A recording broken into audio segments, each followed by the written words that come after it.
Ooh, come on into the house. Nini, welcome. I'm Reverend Queen Mother Imaku. It's my joy to be back with you again during this time of cleansing, our special summer season of purification, resetting ourselves, and preparing for what Brem puts, our Comedic New Year. I recently posted a meme regarding an event that's coming up that I am facilitating at the end of the month at one of our local libraries here in Newark. For those of you who are in the Newark area, it is Branch Brook. And I'll be there actually twice this month. Next week I'll be there. The 16th is that? Yes. And I'll be talking about the movie Sinners again, like I did here.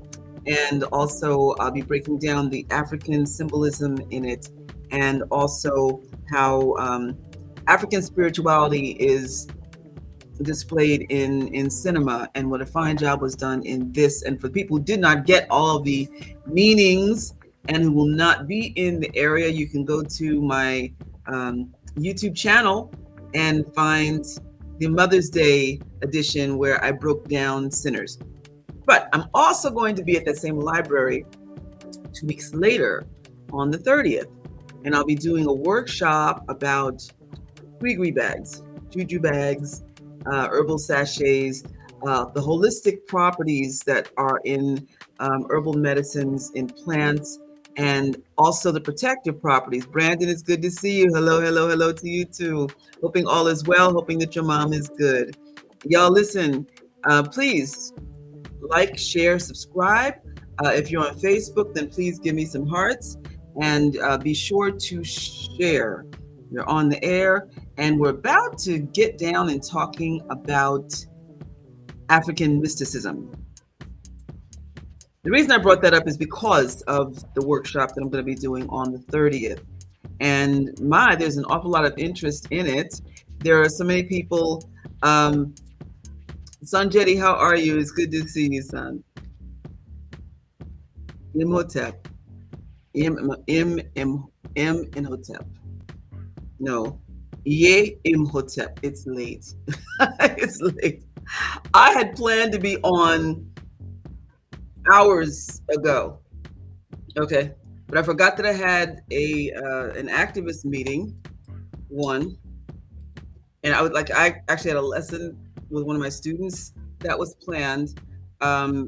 So things kind of got shuffled around. So then I had my activist meeting, and then I went to Oracle to see if I should come on. And much to my surprise, Oracle said yes. I was all ready for it to say, nah, do it tomorrow. No, we're doing it tonight. Whoa. Whoa. So we'll be talking, like I said, about mysticism. What is that? Well, it is a sort of a highfalutin word for magic, a word that's very comfortably used in the community that I've been a part of for a long, long time. For those of you who are aware of living in that place of magic, that place of mysticism, and understanding that being connected through your mind, your heart, and through the energy that flows through you, your connectedness to the divine forces, that you're able to move energy, make things happen. Please, can you repeat the workshop again? The tedious played halfway through. Tedious played halfway through. What does that mean? Oh, the workshop. Okay. And you know what? I can turn the music off too. How is the balance on that? This is always a thing. And, I've managed to get the music finished for myself to upload on my own tracks, because,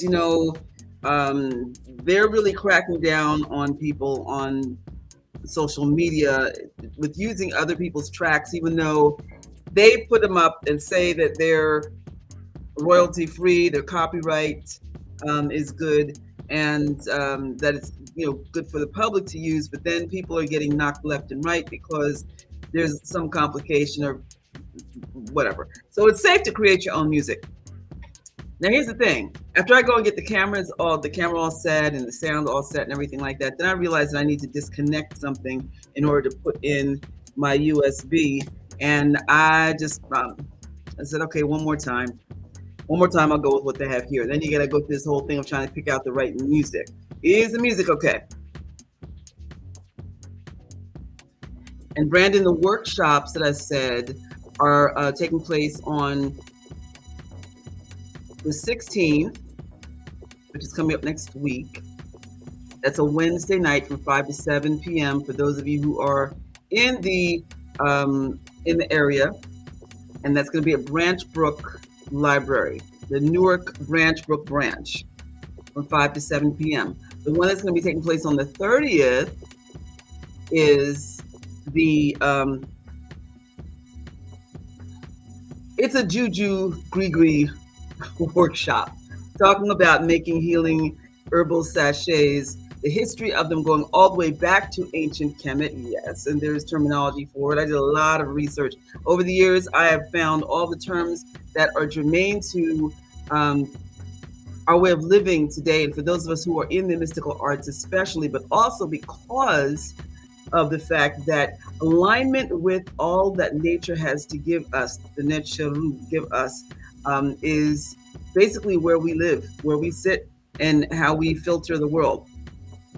So that workshop is going to be a hands-on workshop. Everybody will walk away with their own herbal sachet bag. We'll be talking about the healing plants that will be going into it. And I'll have my portal, see, it's so late, my mortar and pestle. And we'll have a good time in putting together our own individual packets. Okay, just like in the movie Sinners. So you see, that's part one next week, and then 2 weeks later will be the part two extension of it. You see, okay.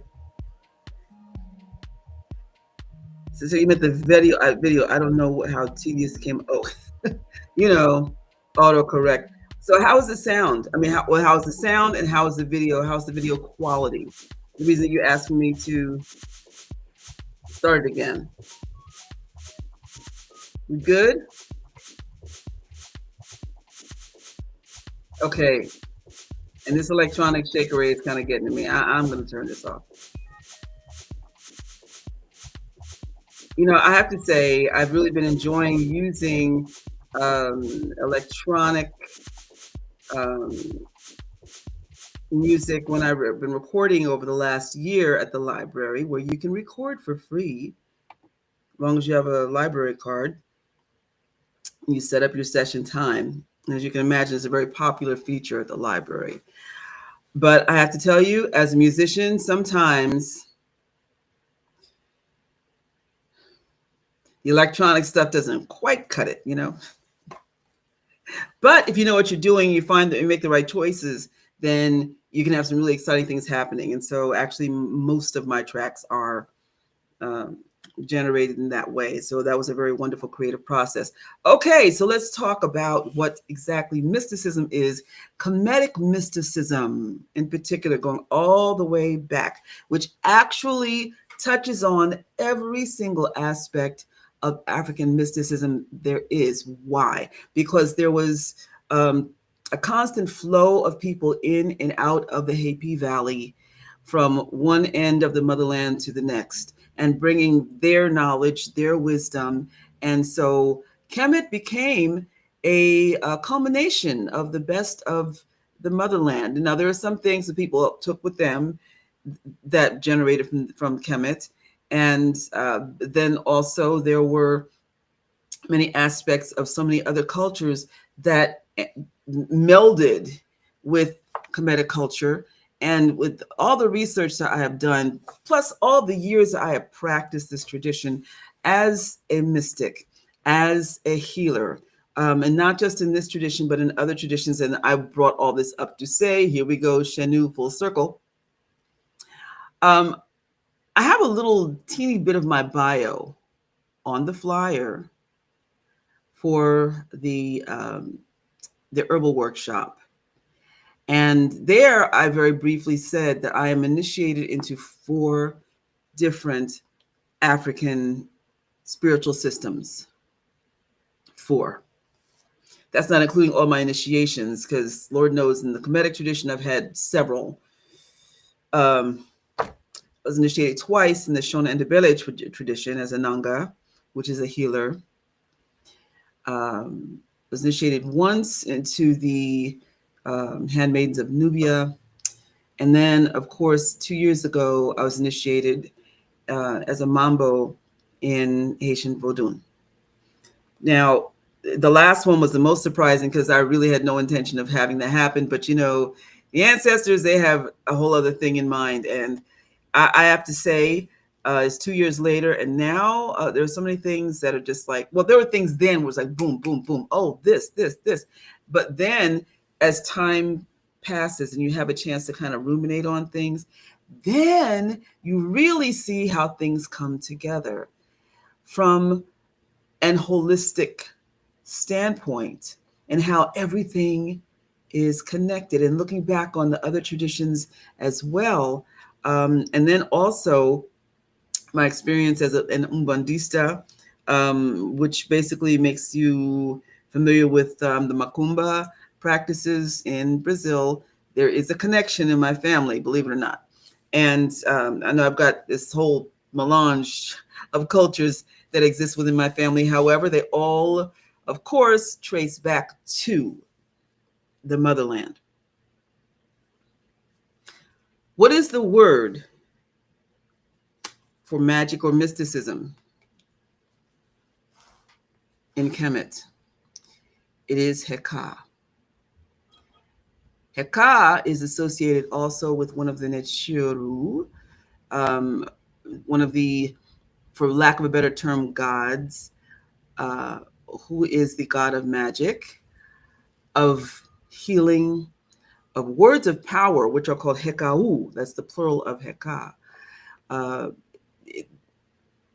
But actually, in truth, Heket is at the core. And the term for a mystical person in the Comedic language for a female is Hekait. I'm considered a Hekaitorit. And so that is an elder woman who is a mystic. There's also a term in, it's called Pekarit.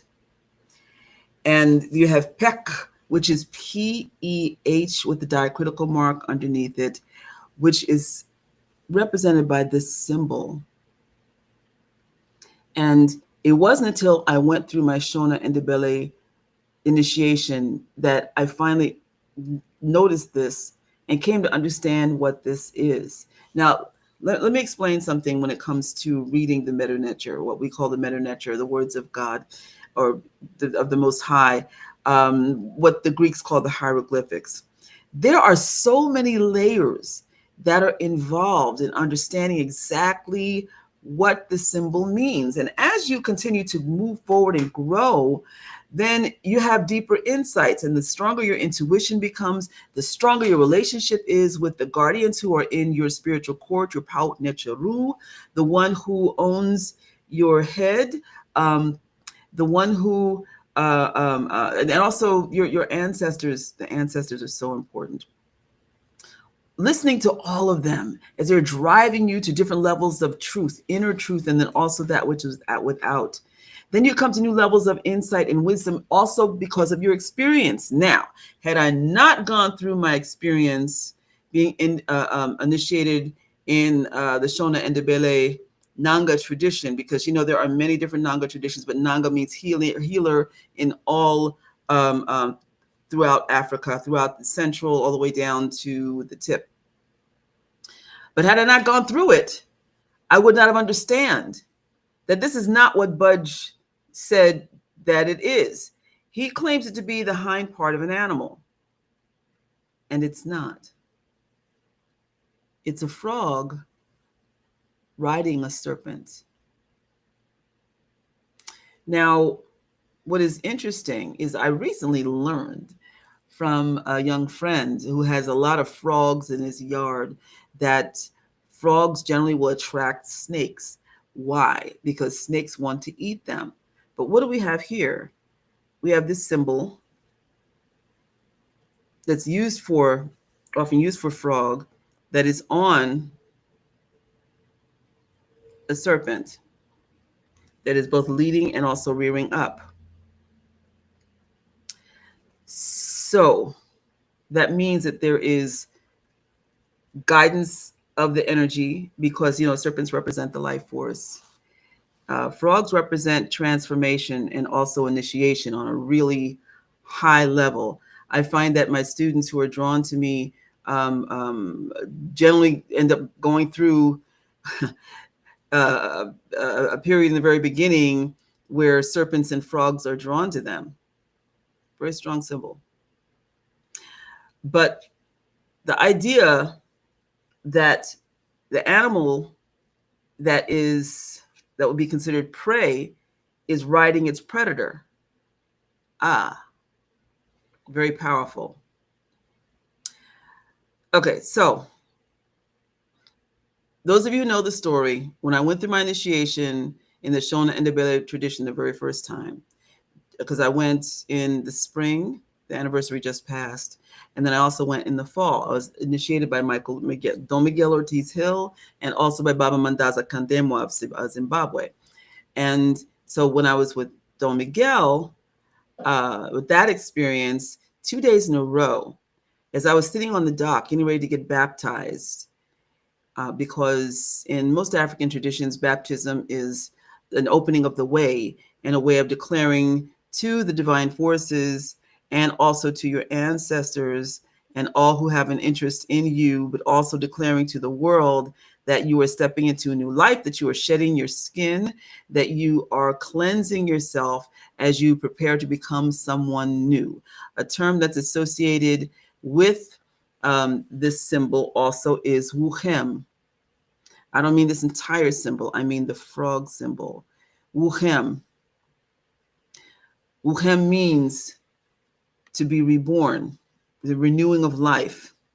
Wuchem Ankh means to be born again. Yes.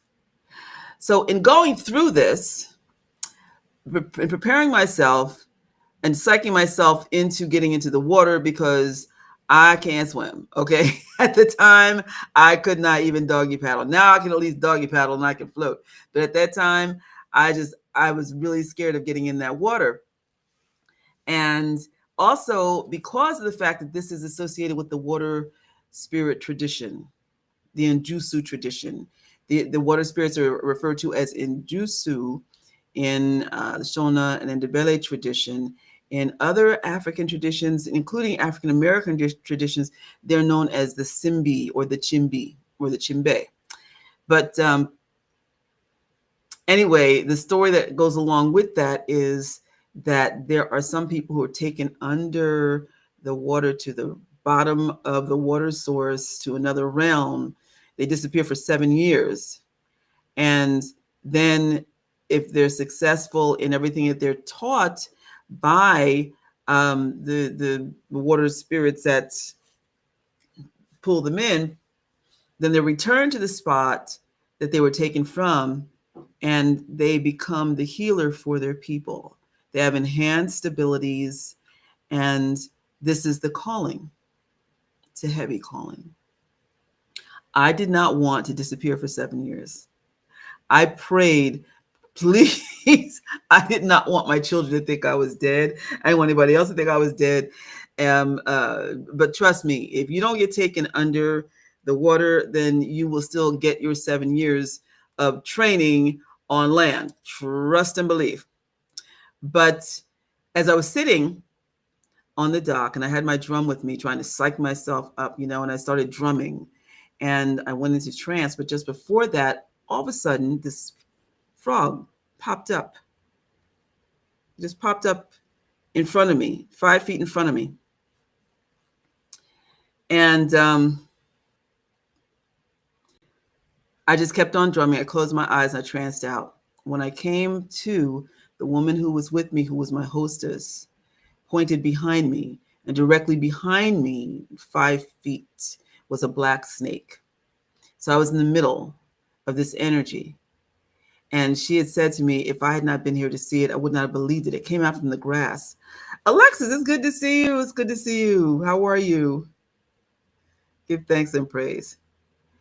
So, oh, Reverend Tamu, Sabayit, how are you this evening? I hope that you were able to get some rest. Give thanks. Oh, you have 2 accounts? Okay. You're on Facebook and you're on YouTube. I got you. I see you. So the next day was the actual day of my initiation, and I took my drum out again, sat in the same spot, and the same thing happened. With the same looking frog popped up all of a sudden, bloop, in the water, and sat there the whole time I was drumming. And then when I finished, I turned around, looked behind me, and the same looking black snake was behind me. And it wasn't until later that I was able to put 2 and 2 together. This symbol is also associated with high magic. And the person who performs that high magic is that type of magic is called pekar, which sounds like bukor in Haitian Vodun. It is magic by way of using herbs, creating pills, antidotes, remedy, even by certain prayers. Okay, it is, and the word pek, P-E-H, with the diacritical mark, sounds a lot like P-E-K. If you flip the page, okay? And there are always these associations with the words where they're connected, when you see that they're all connected to the same thing. And all the words that were associated with what happened to me in my initiation, I could find right there. Right there. So what is the purpose? You know, there are a lot of people who want to get involved in mysticism because they want to feel powerful. They want to feel like a super being, okay? They want to do things that the ordinary person cannot do. Well, in truth, we all have the ability to do that. There's some of us who have a bit more of an enhancement with that than others, but still the thing is, if we tap in, then we're able to. Why? You know, I love the fact that there are wise words in Comedic scripture that talk about this. One of my favorite passages regarding this starts with, okay, the 129th verse in the book of Kati. And this is in the Budge version. I've got a bunch of different versions here, but right now I'm going to work with this one. I like this one because it does have the meta nature in it, so you can do the comparative. You know. These are the books that are gems.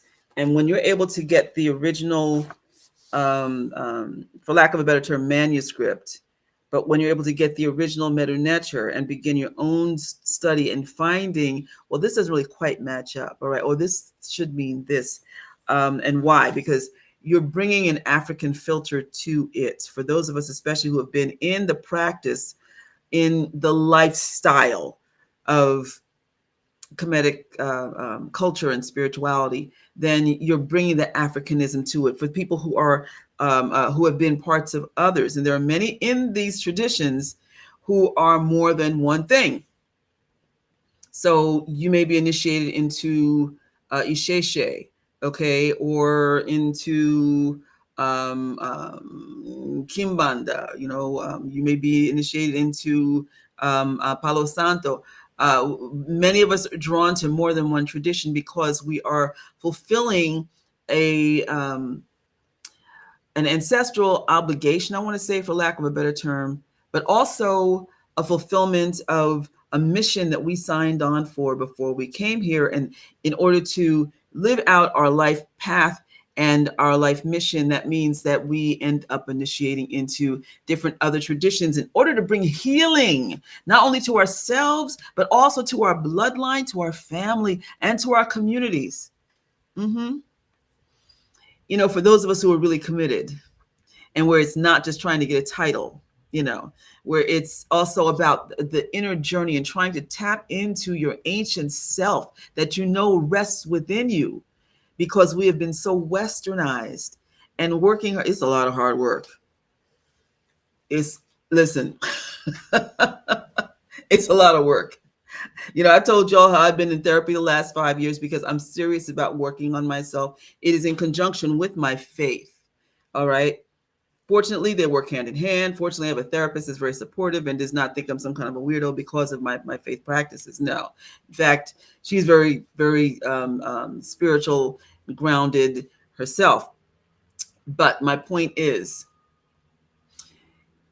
in this, you have to apply yourself in the same way that you're doing work on yourself in therapy, because this is our therapy. I have to tell you, our ancestors created such a brilliant system of being able to heal ourselves, not only physically, not only spiritually, but also mentally and emotionally.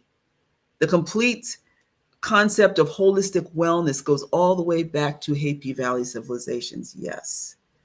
And for me, it makes sense. And it also makes sense when we flow in and out of other traditions, because we know that we got to go and get that. We got to have that Sankofa moment of going and getting that, okay? The equivalent to Sankofa is actually Akeru. It's another day. But where we know, especially, it's very helpful for those of us who are in more than one, because then we can do an easier comparative study and bring that to our people. So for those who are in this tradition who don't really quite understand, okay, over here, this is the same as this. Okay, I get it. I get that. Okay. In the same way that I was able to see after going through Guinean Vodun, that, oh wait, this word is similar to Bokor. Okay, I got that. I understand. Meaning, the sound, all of that. Okay.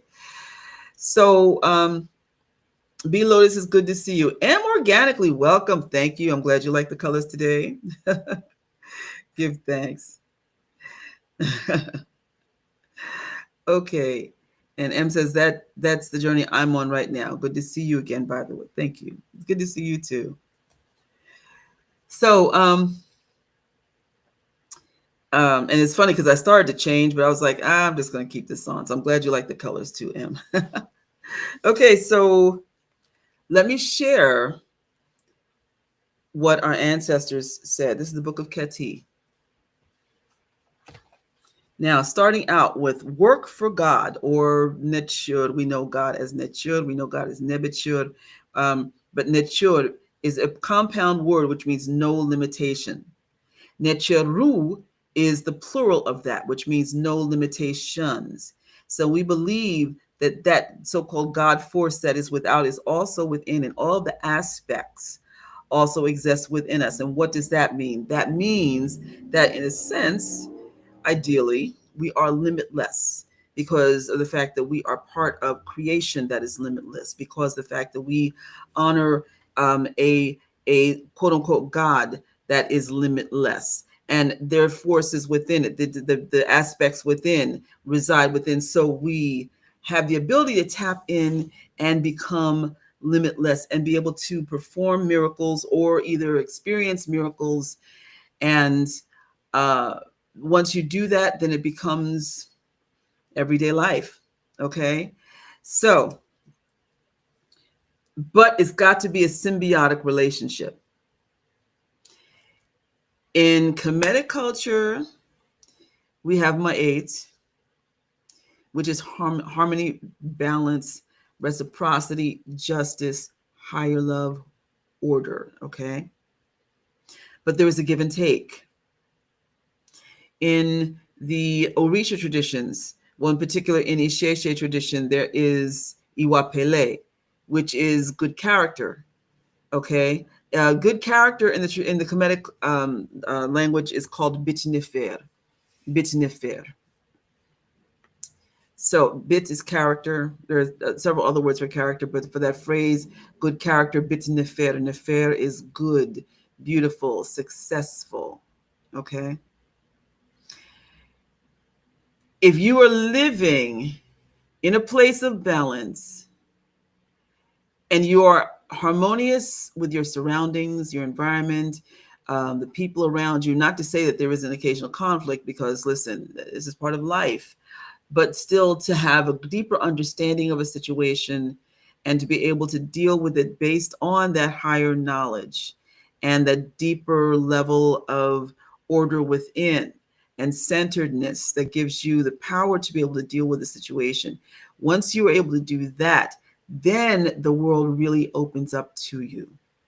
Mysticism just flows through you, and things that are seemingly impossible happen. But that means that you must not take all the time. That means there is balance and that you give.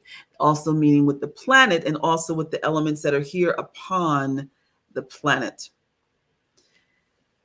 We have to respect Nechir Nechiru. We have to respect, well, we ideally should respect one another.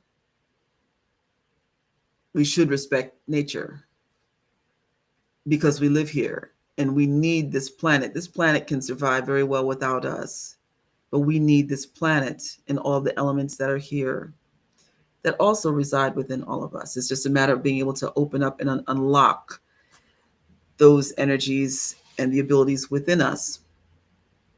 So, work for Nechur. Nechur will work for you in like manner. If your intention is aligned with divine source, with Nechiru or Nebichur. Neb it means the master or mastery, okay? One who is a master of something is someone who knows all there is about something. You can have a master plumber, okay? I can't plumb to save my plumb. I can't do plumbing to save my life, right? But, well, maybe to save my life. I can do a little bit of plumbing, okay? But I am not a plumber. A plumber is a master at his craft, okay? A French chef, master at his or her craft, right? With the divine forces, the divine light, the infinite oneness, if you will, there is mastery within it. There is ancient wisdom within it.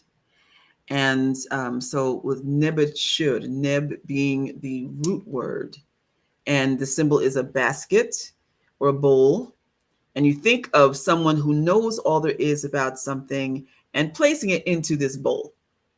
Okay, I think that's a really good symbol for it. Okay,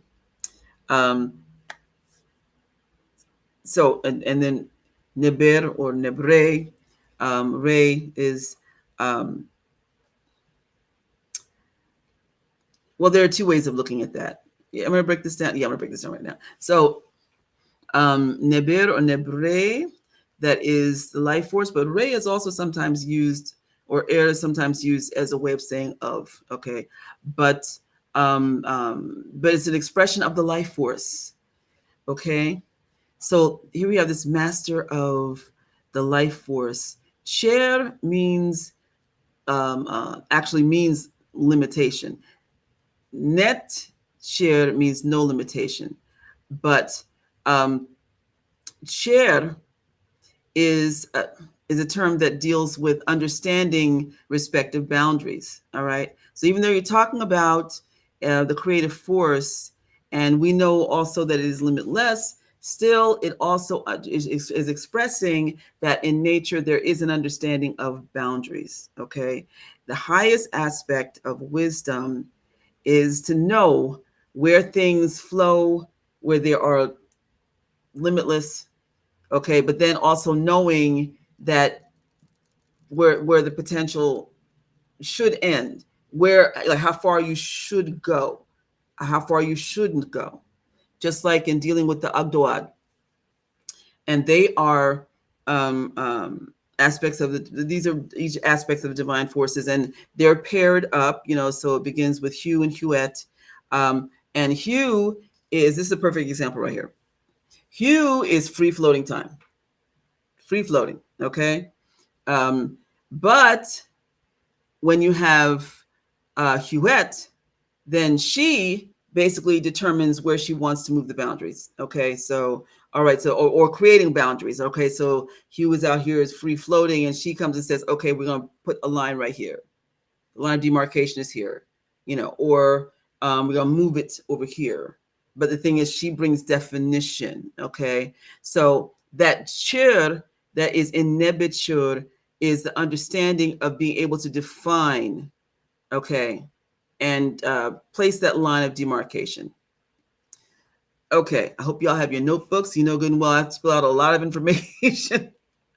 I have people who call me just for a regular conversation, and they'll tell me, I always keep a notebook and a pen by the phone when I talk to you. Give thanks. And let me just take a little break here. You're listening to Shenu Living. I'm your host, Reverend Queen Mother Imaku, and Shenu Comedic Living Waters Ministries and Institute is our home base, and it's a pleasure to be able to come to you this evening and be able to share some words on mysticism. All right, we're going to go further in what it says here. All right, so we've established, okay, so work for God, work for Nebuchadnezzar, work for Nebuchadnezzar, God will work for us. We will he will respond in like manner, reciprocity. Okay, so understanding the order of things. Okay, so it says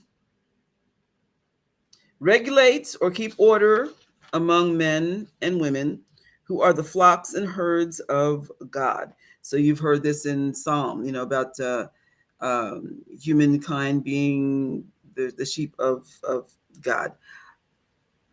There's a better way of looking at that instead of thinking of it as sheeple as we often do. It's more like Hek. We talked about Heket, and she has the Hek, which is the guide. It is not to beat the sheep; it is just to guide the sheep. That is the crook, the Hek.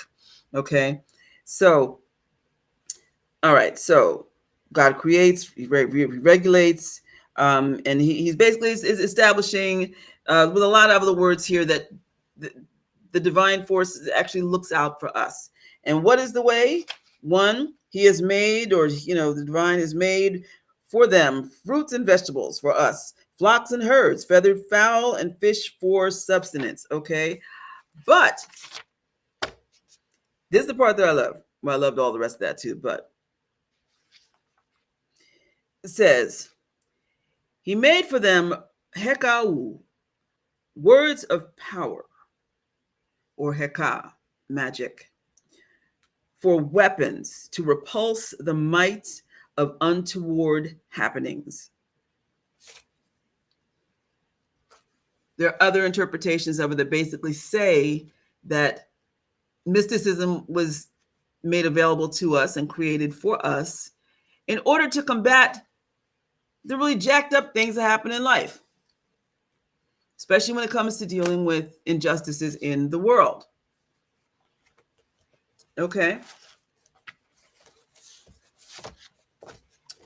And then in the book of Pebor,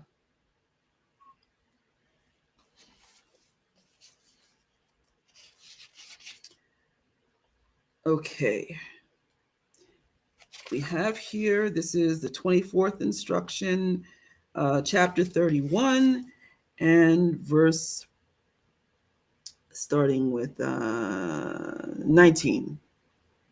He who says it cannot happen should look to what is hidden, should look to the mysteries. How do the sun and moon go and come in the sky? Whence go and come water, fire, and wind? Through whom do amulet and spell become remedies? The hidden work of the God. He makes it known on the earth daily. And then, if we flip over the page, He created the dream to show the way to the dreamer in his blindness. Magic, mysticism, energetic support, energetic mastery, prayer. Some people don't like to use the word magic or mysticism when it comes to prayer, but prayer is using words and energy and sending it out to become manifest. Well, what is that? Mysticism, magic. You know, I have to tell you, I remember from childhood being in a place of oneness with nature. I'm so grateful that I had family that encouraged us to go and play outside and to play with the rocks and with and to go to the park and go and play with the frogs and, you know, to observe nature. Observing nature is actually a Comedic axiom about the wisdom that comes from understanding the way of the world, understanding the universe by watching nature, okay? Becoming one. Way and way means I am one with the one. That means you're one with divine source, but that also means you're at one with Cherit, which is your pineal gland, all right, where the messages from your higher self reside, okay? Your intuitive self, connecting with the Wujat, first eye, okay? Connecting also with your spirit crew, okay? We have the Lords of Destiny. We have the Tepihek, the guardian of the head. We have all these different levels. We have our ancestors, the Iaku, which sounds like Egun, Iaku or Aku or Eku, which is these are the ancestors of highest vibration that work closest to the divine light force. But then we also have the Shepsu, those who work closest with us, who are still, they're in the light, okay, and they're still evolving.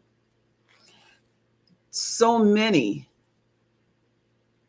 divine forces that are connected to us and that we have to manage, learn how to work with, because they're bringing all of their energies, but these energies also reside within us.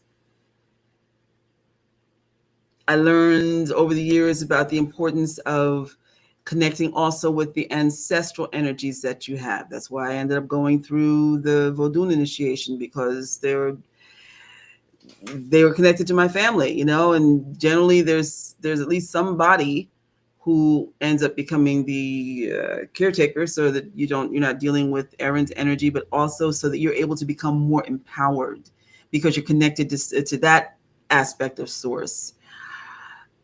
All of these energies are connected to us. The goal for us is to be aligned, because if we're not careful, we can get pulled this way, pulled off course, and that really jacks you up. So, and people get discouraged when things happen in life that are not too pleasant, or people will make decisions based on what's the low-hanging fruit, whether that's in career. Oh, well, this opportunity is here, so I'm going to take it. Or this one that looks like it's attractive. Wow, this one's paying all this money, but is this where you're supposed to really be? Is this taking you where you're supposed to go? I also have to give you a warning for those who are called to a higher purpose, especially when it comes to ministry, when it comes to the resurrection of our traditions, living what was taken from us, finding what was taken from us, and and being able to recodify or codify and give a practical way of putting these traditions into an everyday way of being. That's a really special calling. But that also means that you can be a target because, we've been talking about forces of light, but there are dark forces too that are very anxious to pull you off course. Now, also, believe it or not, you can have those who have transitioned that are in your bloodline who have no understanding of what you're trying to do. Okay? They lived a life according to a certain belief system. So here you are talking all this African stuff. And I've seen this where you have some ancestors who will try to block people from their destiny because it's something that they don't understand. Where this is a situation where you have to go and have a conversation with your ancestors and also enlist those who are of the higher elements who understand what you're doing to talk to those transition ancestors to let them know, listen, this is part of this person's path. This is your family. It's going to help to elevate you because this is reclamation and reintegration. Okay. So they can help with pulling them back to let you be who you're supposed to be and step into your true role. And now trust and believe, as you live according to your purpose, you will end up inspiring other people in your family, in your community, and that will be also your way of changing the world so that we are not locked into the westernizations that have truly held us back, that have changed our thought processes, that have affected our choices, that have affected the way that we deal with one another or not, and get us back to a place of seeing where we need to work together, to not be competitive against each other, okay, and to understand what community really is. And here's another aspect that you should consider. And this ties in with the whole mystical piece. You may have those who have transitioned, I guarantee you actually, those who have much information that they can share with you from a mystical standpoint, okay, that maybe they were not at liberty to share with you on earth, but now in the astral they can, as long as you give them permission. Mm-hmm. Yeah, one of my elders, in fact, my Atef, he was doing something, and it was this mystical thing, and so and we used to actually do a lot of magic together, right? Which was very cool. I've had some really amazing mystical partners, and I don't mean sexual. I'm not talking about that. No, not at all. No. I'm talking about being able to do ethical, mystical work together to be able to energetically change a situation. Okay. And like one time when I had temple service, and I used to have temple service in Brooklyn in the Shrine of Kepra, which is where my lineage hails from. And so members were able to do things at our temple space. And so I moved the temple services to Brooklyn. And so I had families that would come in.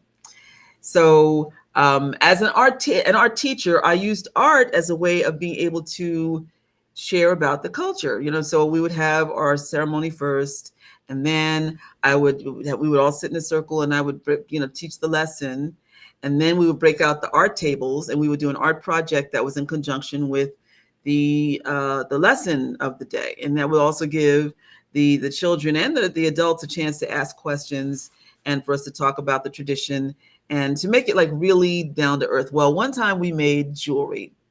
We called sacred jewelry Za. So afterwards, everybody had it was beautiful. Everybody had their different amulets and so forth, and bracelets and whatever they made. And so my Atef Nature, my godfather, and I we got together and we all gathered together to pray. We put our hands on each other's shoulders and so forth. But what had them, and then they put their hands on us. And then he and I held the jewelry in our hands. And then, we cupped it like this with our hands over. Let me tell you, the energy, it was just like, ooh.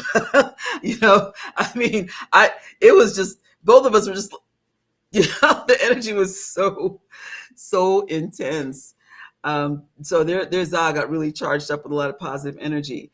But it's also like when I was doing initiation for this couple, they came up to get the first part of their initiation taken care of.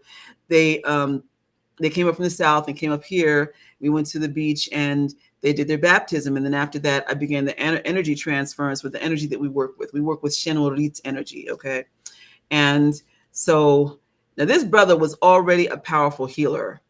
You ever have energy sent from somebody where it's distance healing and it just like, you feel it like right away. That's how powerful he was, right? So now in receiving the energy, oh man. So he had his arms out like this and I was behind him and I had my hands on him and I'm transferring the energy into his hands. And man, I'm telling you, both of us saw energy just fly up from where our hands connected, and again it was like this.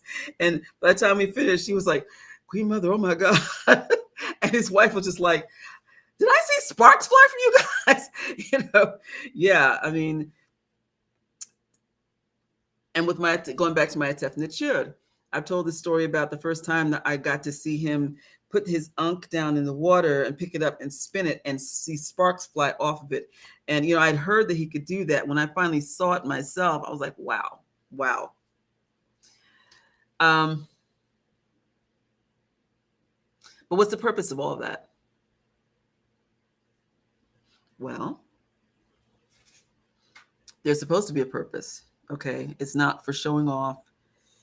And sometimes energy can just really build up. But the idea is that it's supposed to empower you or the person that you're working on in healing, okay? Or for those of us who are healers, and healing is mysticism as well. Yes, you can walk your block and focus on sealing in positive intention, sending away all negativity. And you always remember that nature hates a vacuum. So if you banish and send some energy away, then you need to pull in positive energy. Otherwise, it's going to be replaced by the same thing that you banished. Okay. And that's not a whole lot of hocus pocus and everything. It is Ib, which is intention. Ib is the heart. It is the mind. It is the integrity and intention. So just by focusing in what people normally call prayer, there are many words for prayer in the Comedic language. Sharer is one of them. By just focusing your intention, okay, you can protect your block.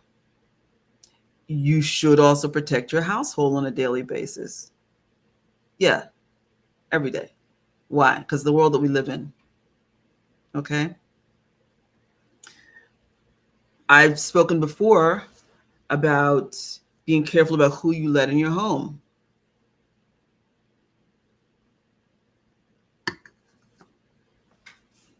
Years ago, there was a situation with somebody that I was with, and he was raising his daughter. There's a lot of trouble with the mother, and so I was, acting in the role of stepmom because we were a blended family at the time. And the mother had gotten out of prison. She was calling and yelling and screaming that she was going to come to the house. Now, she had already been banned from the house because she had serious drug issues. And the daughter didn't want to be around her. She was actually afraid of her. And so she was yelling and screaming, talking about, calling, talking about, I'm coming to the house. I'm coming to the house. Now, she was only the next town over and literally just like 5 minutes away. But I remember thinking to myself, she ain't coming to my house. I listened to spirit, and I got a bucket. I put some water in it and some sea salt and some Florida water, and I prayed over it. I made sure the hose was handy because, since I lived on a hill, I poured the water so that it headed down the hill because she said she was going to come riding up the hill to come to the house to come and get the daughter. And I just kept refilling the bucket, same thing, Florida water, sea salt, and pouring it down the hill, in the gutter. So it just flowed. And I just kept thinking, she's not coming here. It's not coming here. And all of a sudden she stopped coming, and she turned around and went the opposite way. She ended up going all the way like an hour away to go and see somebody else, and left us alone. And I'm sure that many of you can attest to having experiences like that, where all of a sudden something just comes through you and tells you what to do. And it works. That's mysticism. That's being at one with the divine forces. And it's also understanding that the intention that you put into it is a game changer, for better or worse. Now, how does that reflect within the African traditions? Well, we've seen so much. For those of you who saw the movie Sinners, I'm sure that you had an inkling already as far as the gree bag that the character Smoke had on, that Annie made for him. And I break down why he's called Smoke. I break down why she's named Annie in my review that I did of the film. And it's from an African spiritual standpoint. Yes, the ATR is tied up in that. But not everybody got that. Well, what was the big deal about the bag? Well, that's something that our people have known about for a long time. Long time. In the same way that you select certain rings to put on, okay, certain jewelry, protection, za, certain oils that you may put on, protection, or maybe attraction, okay? But for those of us who are in this walk, we know that that has a lot to do with how we protect ourselves. Certain color choices that we have on certain days. We're already into Tuesday here on the East Coast. It's 12:04. So that means that as a healing elder high priestess and queen mother, who is in the Mamiwata tradition going back to Kemet, and also all the other things that I have learned over the years that could easily be put into the category of hoodoo here in the US, which is a blend of folk magic from Native Americans, from the Africans, from the Caribbeans, and even from the indentured servants who were here. But it was all what's called earth magic.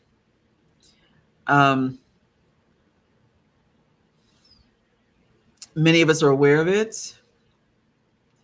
Many of us have family members who know a little something, something, right?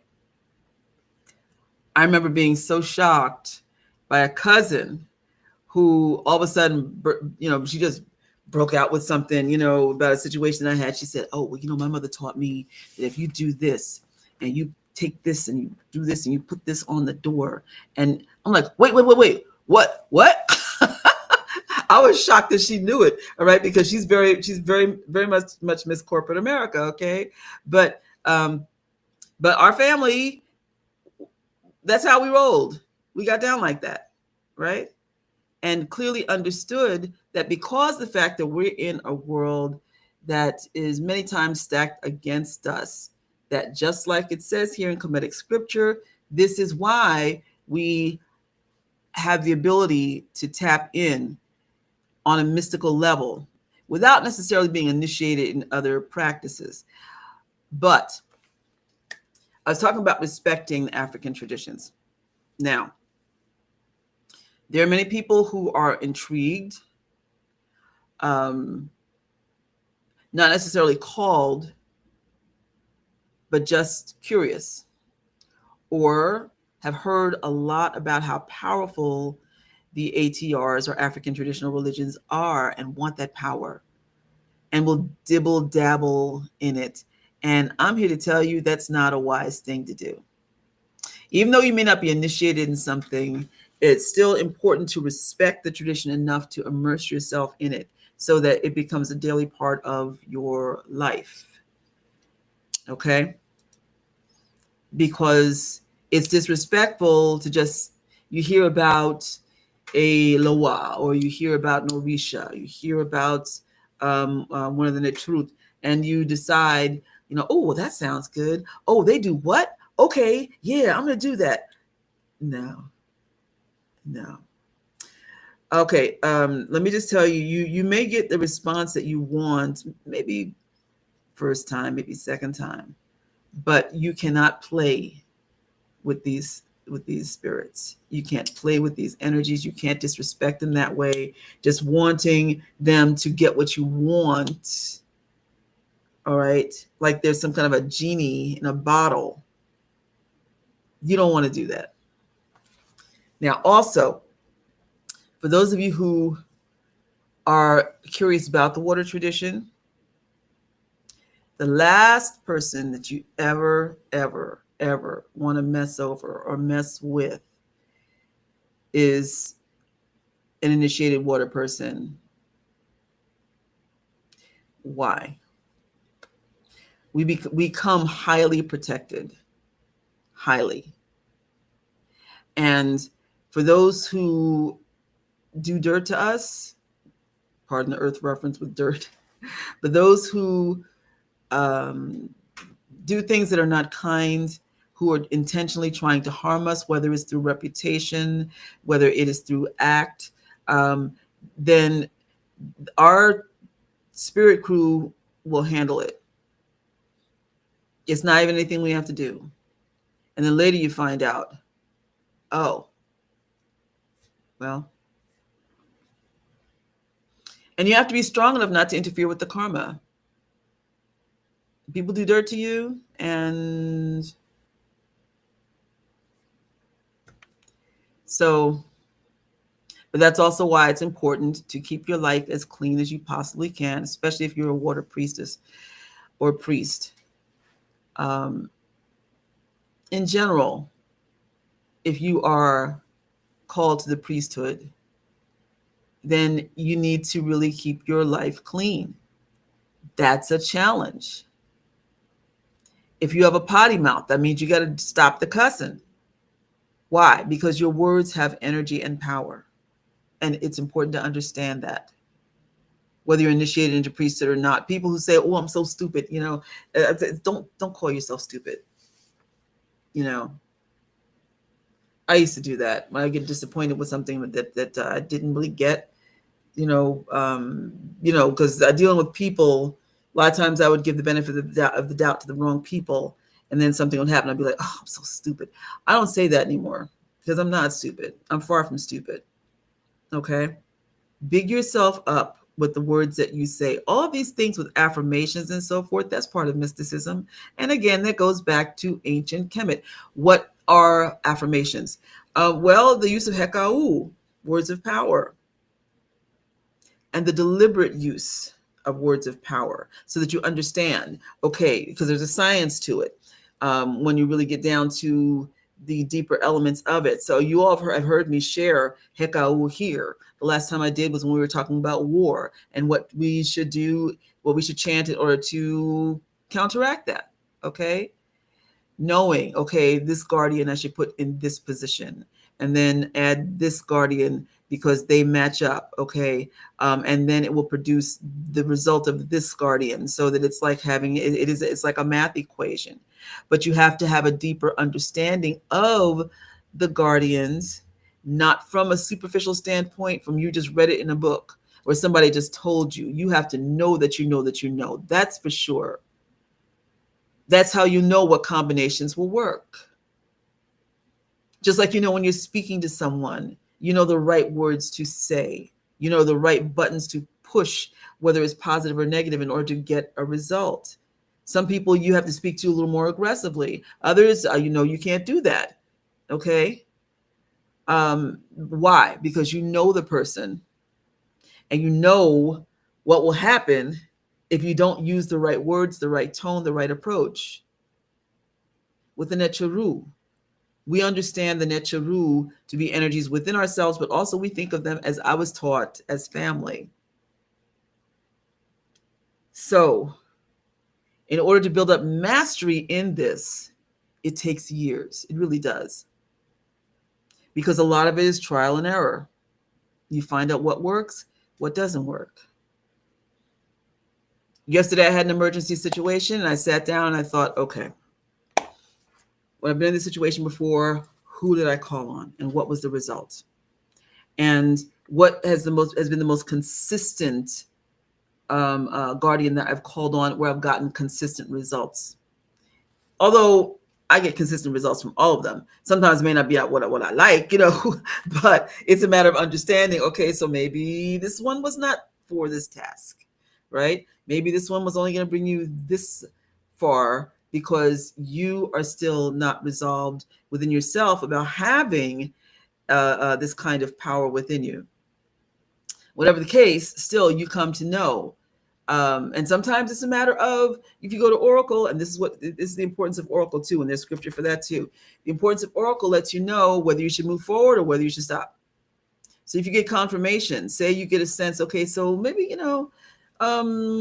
maybe I should try this guardian who I have had experience with before, but I really have been a little afraid. Oracle says, go ahead. Then that means that you've got to step out on a level of faith that you weren't aware that you had, because you are stepping out on the faith of yourself in a way that you did not know that you could. You're opening up something new and giving yourself another level of what to put in your so-called toolkit. You understand? So, I didn't even bother to share this at all tonight. I'll have to do this later. But the idea, though, is that it is knowing and building a relationship with the energies, with the divine forces without and within. Understanding that you are divine. Understanding that you can create miracles in your life, being at one with the elements, being at one with the divinity that is without and within, and that you're allowed. When we start doubting ourselves, then we make a block for our own selves. Okay? And education is important as well. Y'all know I do research every day. And HEKA is not just about the combination with the Necharu, the mathematical combination.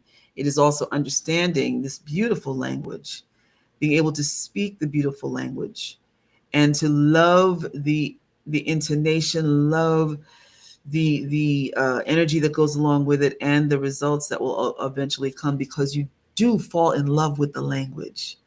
It's the same with other African languages as well.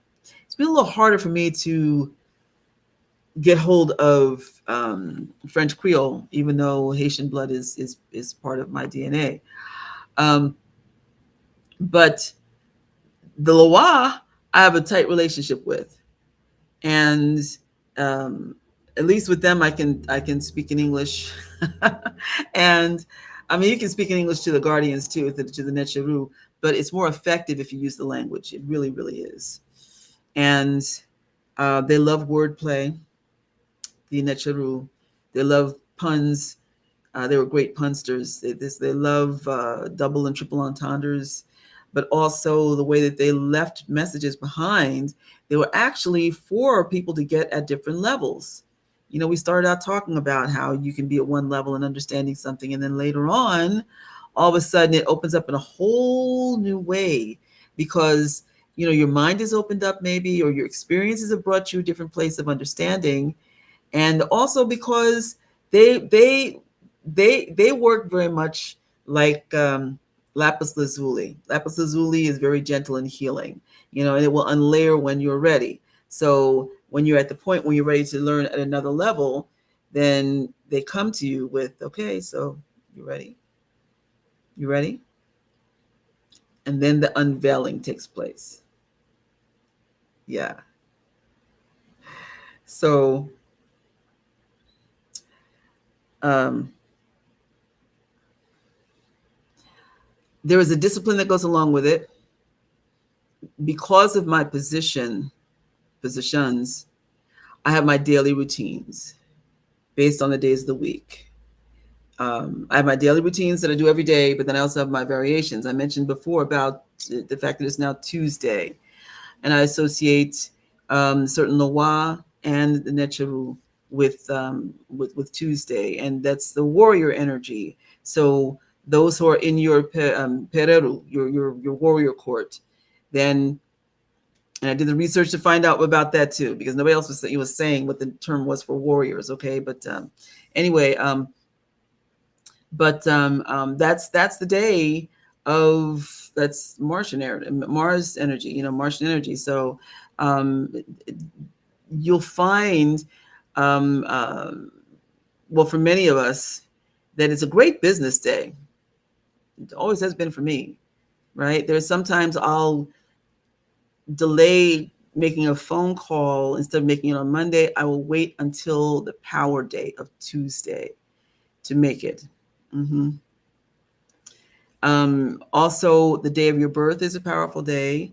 So if you were born on a Wednesday, now I know there's a saying, about Wednesday's child is full of woe. So here's your superpower. You have an advantage because you have an understanding of that energy, but it's also a day of communication, right? And so based on your insight about what the energy of the day is, that is not your day of woe. That is your day of triumph. You know how to work that, okay? And you also have a great understanding of the darker aspects of life, which many don't always grasp. Now, let me just say this also. If you are going to master HEKA, mysticism, and no matter what tradition, well, let me just stick to the African traditions, all right? Then you must not be afraid of the dark. It is a right-handed and left-handed process. And a lot of times when people are afraid to deal with the quote-unquote shadowy aspects, it's because they're afraid of looking at the shadowy aspects of themselves. The more empowered you become, the deeper your understanding is of light and dark. And you have to remember, seeds are born in darkness in the ground. Babies are born in darkness in the womb. So darkness can be used for rebirth, for birthing and rebirth, or there are times where it has to be called on for the destruction of things, yes.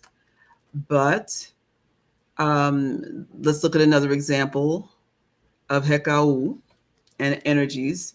You have Sekhmet.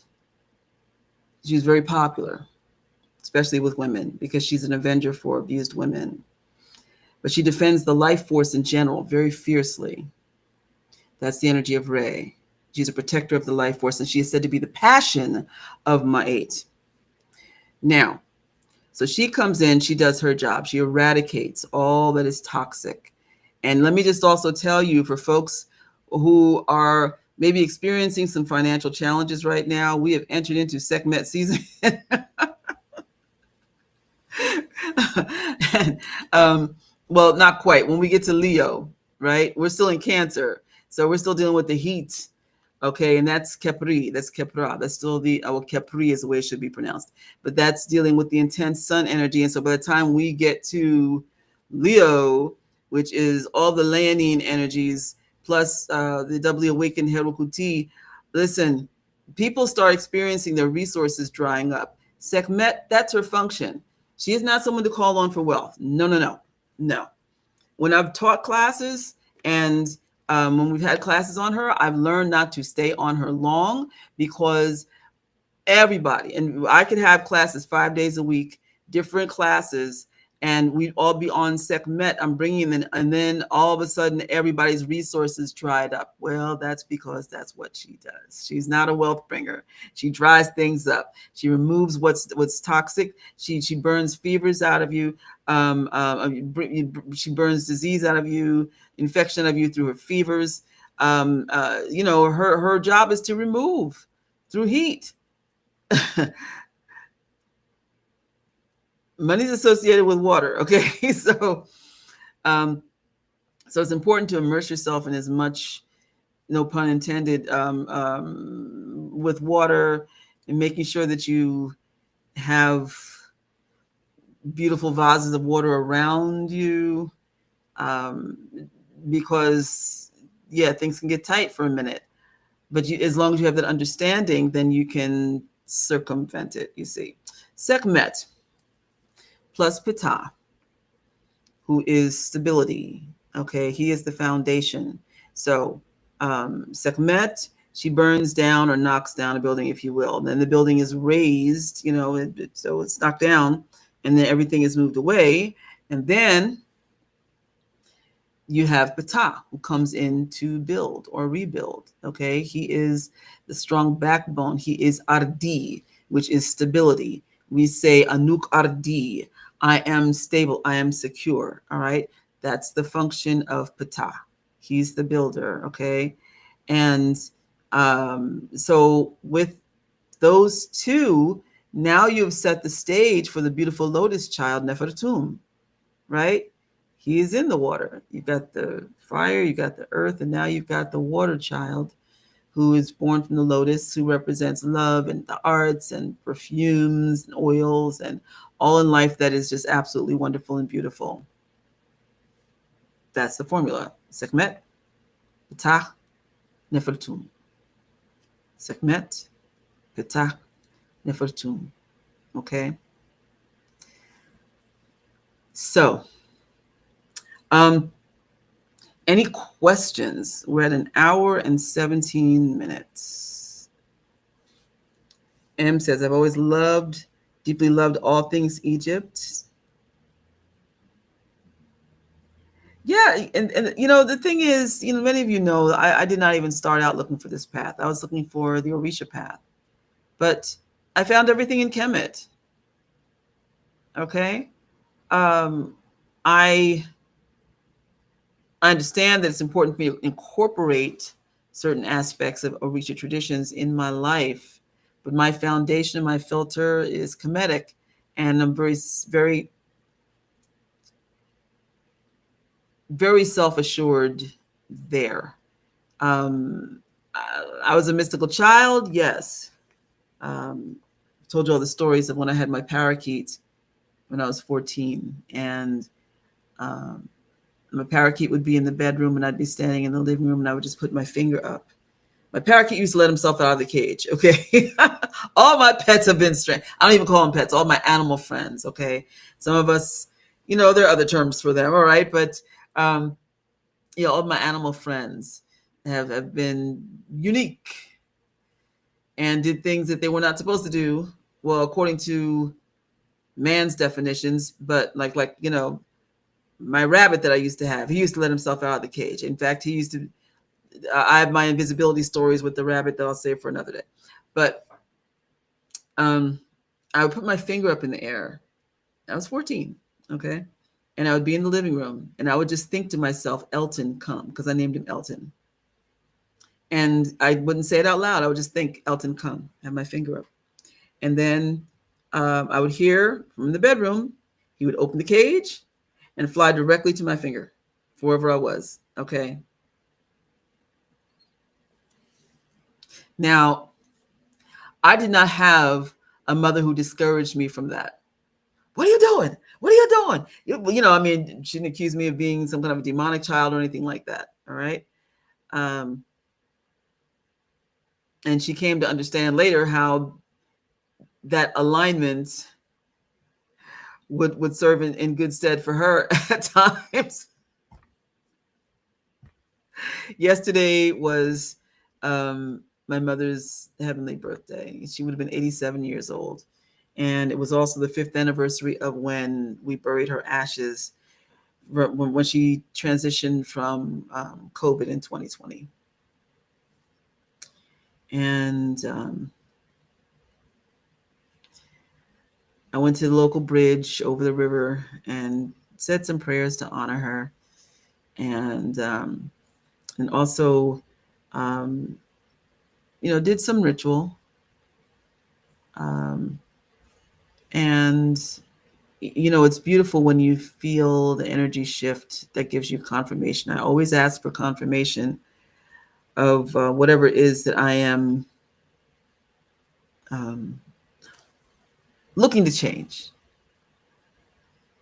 So this beautiful, strong, glorious wind came, and I was standing there, and the wind was just like blowing, just cascading. I felt adornment. Okay. And the guardian also that I was working with is master of the wind, mistress of wind, of hurricanes, of lightning. And so it was a beautiful experience last night. And it was the first time that I was able to feel some peace from my mother since she transitioned, because I know she didn't expect to go. Like when my father transitioned, he really did. He was really upset that he died. And that's another thing. See, so when people in my family transition, if they're stuck, then I'm the person that helps with their transition. So if they're able to move into the light and to accept the fact that they're no longer in body on this earth plane, that's a calling. Okay.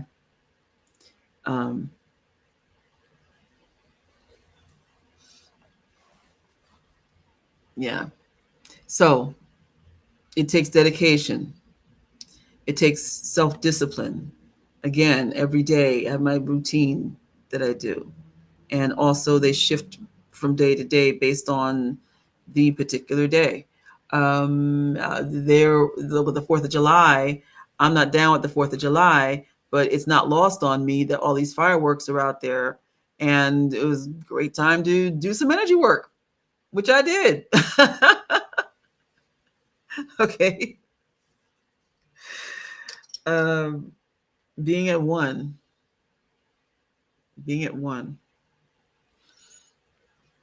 Okay. So, my last words of advice. For those of you who may be listening who are not familiar with African mysticism, and don't get me wrong, because listen, oh my goodness, I had such miracles that happened when I was rocking with Yemoja before she kicked me out to go to Kemet, okay? And then I found her again years later in Kemet as Khatmeit, and then also as La Serene in Haitian Vodun. But man, listen, here's the thing. And the reason that you should not be afraid, because if you stop and think about all the things that happened to you that did not make logical sense, that seemed like something out of a movie, but still happened to you, okay? Based on the fact that you believed that it could happen, or you opened yourself enough to be aware of and welcome something different happening. I'm thinking all the way back to my born again Christian days when we were in Youth on the Move for Christ Ministries, and on Sundays we would go, young people on fire for the Lord, and learn the Bible, and we were in a choir and all this other stuff. Well, this one young brother had locked his keys in the car because a lot of us were driving at that point. He locked his keys in the car. So someone said, pray real hard. And they all prayed with him. But he decided, I need my keys and I can't afford to get a locksmith here. And he put his hand on the lock. Okay. And prayed. And don't you know, the button popped up. This was back in the days when we had buttons and we used to roll down our windows. Okay. I know some of you out there may not have experienced that, but for those of you who remember, so yeah, the button just boop. And so what is that?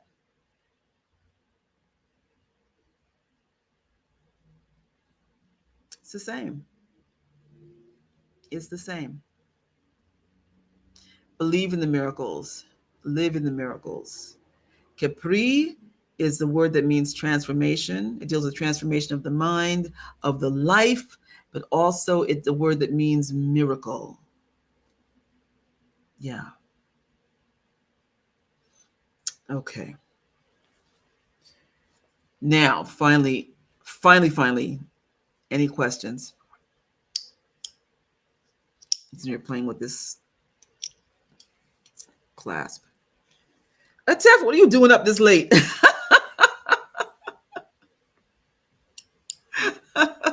It's so good to see you. Give thanks and praise. Okay. And as I've been continuing to proudly heal, because here's the thing also, and next time I'm going to be talking about the importance of owning all of your power and not truncating any bit of what you can do, what you know, and not letting others influence you by trying to pull back from it. Live in all of your power. Next time we'll be talking about Sikhem. Yeah. And what it means to live in all of your power without shame, yes, with discretion, but not letting somebody else guilt you into being somebody less than who you really are. Own your power. Let us own our power. Divine Nichiru, Divine Iakui Shepsu, we thank you so much for this time.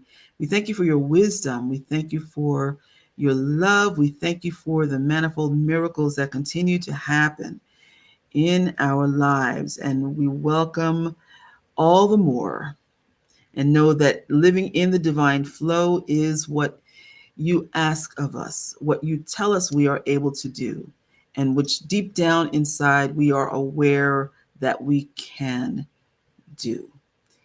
Nini Capri, welcome the miracle. Thank you for everything you've done for us and what you will continue to do, even in these times that seem so troublesome, so worrying. We know that by staying centered in confidence and in your divine power and in our own divine power, working together with you, that we, as our ancestors did, will overcome. Duau. Amen. Amen. All right. It's been my joy to be with you here this evening. I'm going to share. Like I said, I didn't even bother to share. It's so funny because, I see a certain number of people here, right? But I know across the internet, it's like 2 over here, 3 over here, 1 over here, but it all adds up. So, yes, thank you. And yes, I keep doing this thing of forgetting to welcome donations. Okay, so I changed my Cash App to Queen Mother Imaku, $ Queen Mother Imaku. So you can find me. If you wish to Cash App me, I welcome them. And last announcement, this Friday, I'm going to be doing an online retreat Friday night from 8 until midnight. and we'll be doing healing work, restoration work. The word for restoration is jibu. It is also a word that indicates returning. Okay. It's a word that we use also for restoration. So that's on a couple of different levels, but this will deal with restoration of ourselves as individuals. The biggest thing about when you are doing any kind of healing work and mystical work is that you should make sure that your health is at its absolute best and that you work first and foremost on your own healing, whether it is emotional, physical, spiritual. Let me just tell you about another miracle, okay? Because now my hip is acting right. I was having some serious problems with my hip. I kicked up the ashwagandha and also magnesium oil and found that it just, wow.